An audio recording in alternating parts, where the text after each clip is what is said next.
It's a whole new interviewing world. Questions that were once deemed acceptable just a few short years ago are no longer allowed. Some are illegal questions. Do you know what these questions are? Do you know what issues to steer away from? We've got Barbara Mitchell, an HR expert, with us to help guide us through the choppy interviewing waters. Stick around until the end when she offers some really good advice on what you can do if you're the interviewing candidate and you're asked one of these questions. So, Barbara, what's the most outrageous thing you've ever heard anyone be asked in an interview? Well, Mary, I will tell you it actually happened to me, and it Ooh. was pretty outrageous. I was asked once in an interview, what is the most you've ever weighed in your Oh, life? you're kidding. I am not kidding. And it wasn't a job for a model or, believe me, it wasn't any kind of a job where physical appearance was necessary. It was just a interviewer who thought that was a good question. One of those questions that kind of uh, people think that maybe it's good to shock an applicant. Let me just tell you, it is not a good idea. No, no. No, I gather you didn't get up and walk out.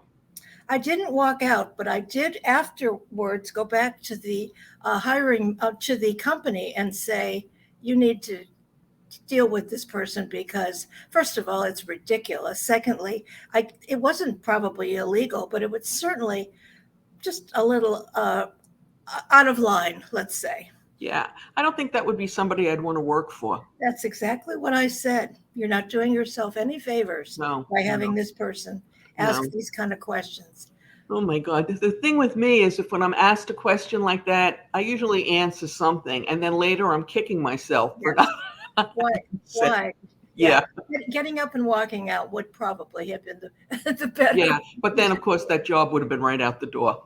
Right, right. So, all Yeah. right. There's always that issue. Okay. So is it true that you should never ask someone what their current salary is when you're interviewing for a new position? That used to be a standard question.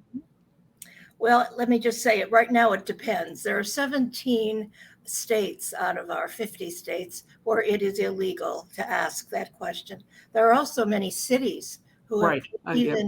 even tougher regulations about that. So the answer to your question is don't ask it, even if you don't know if your state is makes it illegal. It is not a good question. Do you think that eventually it will be a question you can't ask anywhere? I believe it will be a national, it'll be a yes. To answer your question, yes. And I think it'll be a United States law and Okay. the not too distant future. Do you know if it's law in other countries? I don't know. That's a really good question. I should look that up. My guess is probably not. Uh, Okay. Many countries do not have the laws that we have, but I think this is actually a very, very good law. Uh, So I have to tell you, Barbara, when I first saw that, I thought, why would they be doing that? And then when I saw the answer, I was like, oh, I wish this had been in place when I first started working. So maybe you could tell the audience why this is, you can't ask it sure. anymore. It is really because the what you were paid on your last job, first of all, has no relevance to the job you're interviewing for.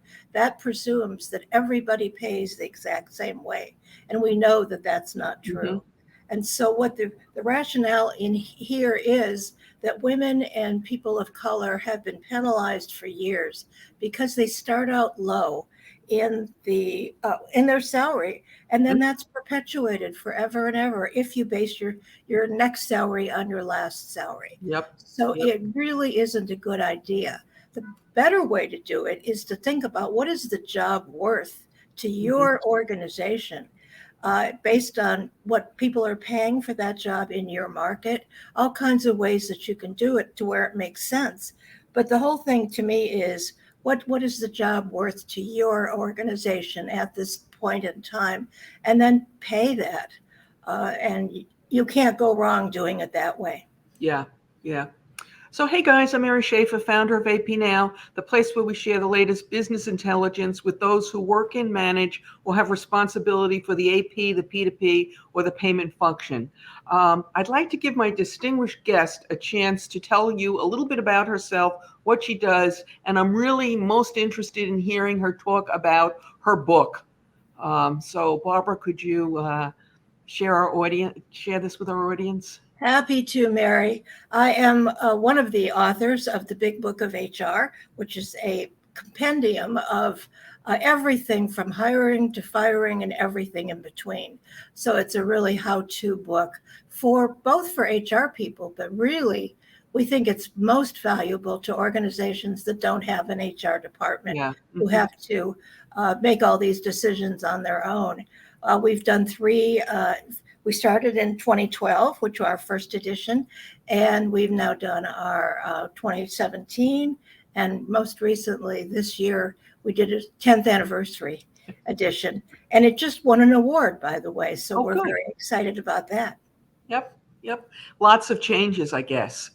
All righty. So I think I already asked you this, but do you expect states that have not made the change to not asking about salary, you expect them to follow suit? I do, and I think it's going to go very quickly. If it doesn't go, it's in the national law first, but yes, it's happening more and more. States are going to this. And again, I mentioned earlier, some cities have even Yeah, stricter yeah. regulations. Did this start in New York City? I think it did. I'm not sure, but I know Yeah, New York City has a very, very strict law, and they just added some more to it. So again, things change in the HR world all the time. yeah. Okay. So I imagine asking about salary isn't the only thing you're not supposed to do. Can you tell us what else people shouldn't be asking? Well, you certainly shouldn't be asking anything that isn't job related, It's like the going to be important. silly question I gave you at the beginning that was asked of me about how much did I weigh. If it really is not important, if you have children or you plan to have children or anything to do with what does your spouse do or what clubs do you belong to, all of these things can be used against applicants. And therefore, if it's not job related, don't ask. And I That's a think really good rule of thumb. I I think that wouldn't have, says it all. yeah. And then you don't have to worry, should I ask it or shouldn't I ask it? Okay. Exactly. And I will tell you just from years of being in the HR world that many times you don't have to ask questions that you know that are illegal. People tell you things in interviews that they shouldn't. But if they tell you without you asking, it's information that you can use. Yeah. And really, all that information is irrelevant to whether or not you can do the job. Right. Yeah. All right. Yep. Before we discuss what you should do if you're asked one of these questions that are no longer allowable, if you like this episode, please give us a thumbs up. If you loved it, please subscribe. We produce new content for the channel 3 times a week. Tuesdays and Thursdays are devoted to payment and accounts payable issues, and Saturdays are reserved for Wordle. Okay, so are there other things being asked as a matter of course today that you think will be considered bad form in the next few years? There's a couple of things that are just getting started that I think are quite interesting. One of them is something called the Clean Slate Law. And this is happening in, there are about 12 states that have this now. And it is so that if someone has been in prison for something that isn't murder, for example, that you give a period of time when after that time, if they have behaved well and been good citizens, that their slate is wiped clean. And you give them a second chance. And I think that is an absolutely wonderful trend that is happening. And it's about 12 states that have actually enacted this now. So you mean they in those states they can't ask after a certain period of time, what is it, whether you've committed a felony or convicted of a Yes, felony? yes, yes. Okay. So it depends on how the law is written in your particular state, but it gives people that second chance if they have proven themselves to, if they've paid their debt to society, so to speak, and then they've lived a life in the world where they've proven that they're able to be trusted. And this is really opening up a whole new labor market in a time when our country, as we all know, we're struggling to fill jobs. It's interesting that you bring that up because in this particular field, I mean, we deal with money. And one of the things, in fact, I'm going to Right. interview somebody after you this afternoon about fraud.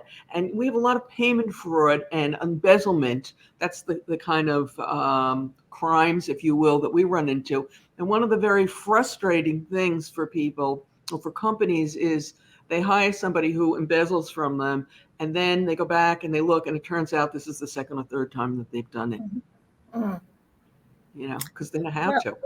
that's, yes, it's a very difficult situation. Yeah, yeah. And Okay. there's a, So with the clean slate law, I would imagine, and please correct me if I'm wrong, that if that was not allowed in your state, your HR department would have taken it off the application. they should have. Okay. Okay. But that also is changing as time goes on. Yeah, Okay. and just explaining it properly on the application form. So, Okay. Yeah. uh, That would. and I think what the idea, the fact that they're calling it a clean slate, the laws tells me that one of the ideas here is that it is wiped clean, so that uh, if you did have that on your record, that it would be gone. So I doubt that it's going to Right. have people who have embezzled. That's probably they may not be eligible for this. Yeah, well, the other thing is that the whole thing with embezzlement is it's not always prosecuted. Mhm. So a lot of times, if somebody is embezzled from a company, the company doesn't want to admit it because that says, "Hey, we had bad controls. We They weren't just doing what they we're just supposed to." fire them, right? Yeah, they just fire them, right? And so, what does the person do? Hmm. They go someplace Goes else to and a they do it place. again, Exactly. Yeah. which is unfortunate. Which is We unfortunately, Mary, cannot fix everything, right? We try. no, no, we can't. So okay, and I know this happened to me. Um, what happens if you're asked one of these questions that they really shouldn't be asking? Now, I can tell you, I was lucky when it was asked to me, unlike your situation, because I don't think there's ever a good answer to that. And it was when I had a young son. Well, he's not Mhm. young anymore. I still have him. And I was asked, what my childcare arrangements were. And I remember sitting there thinking, you're not supposed to be asking me this, but also thinking that that wasn't the right answer. So what do you say when somebody asks you something like that? It's one of the most difficult questions that I ever get asked, and I hate to say it just quite this way, but it depends.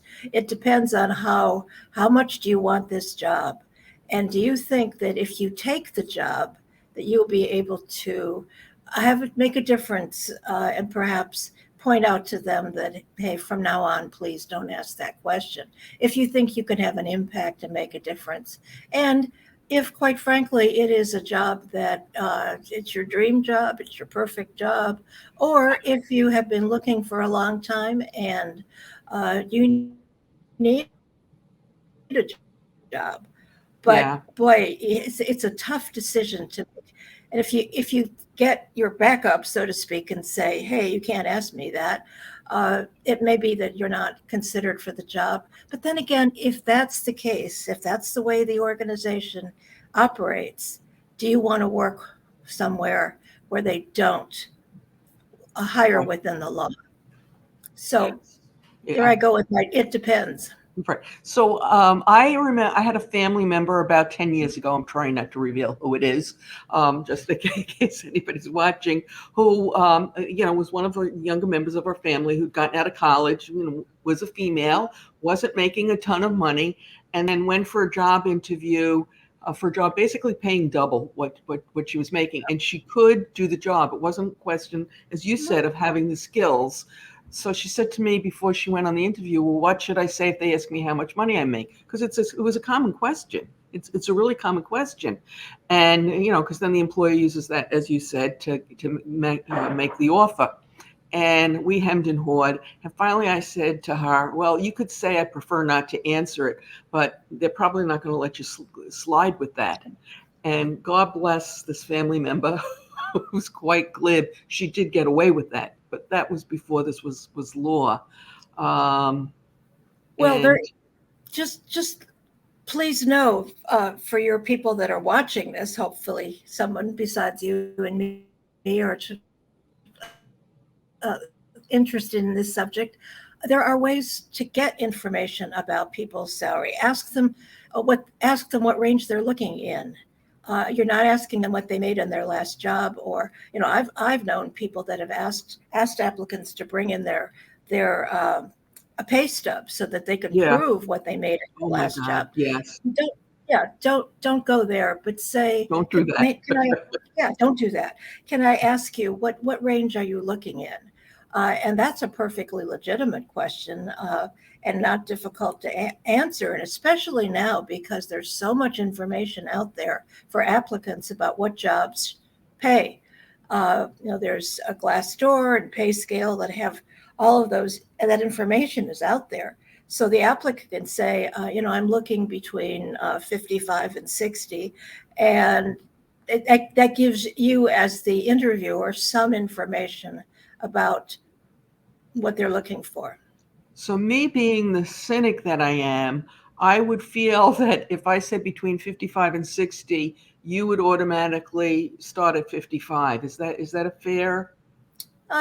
Again, it depends on the company. No, they should pay what the What I the go back job's to worth? what What the the job job? is worth. Yeah, the Yeah, job is worth 62, and you've asked for 55 to 60. Great, right. you're going to get a better offer.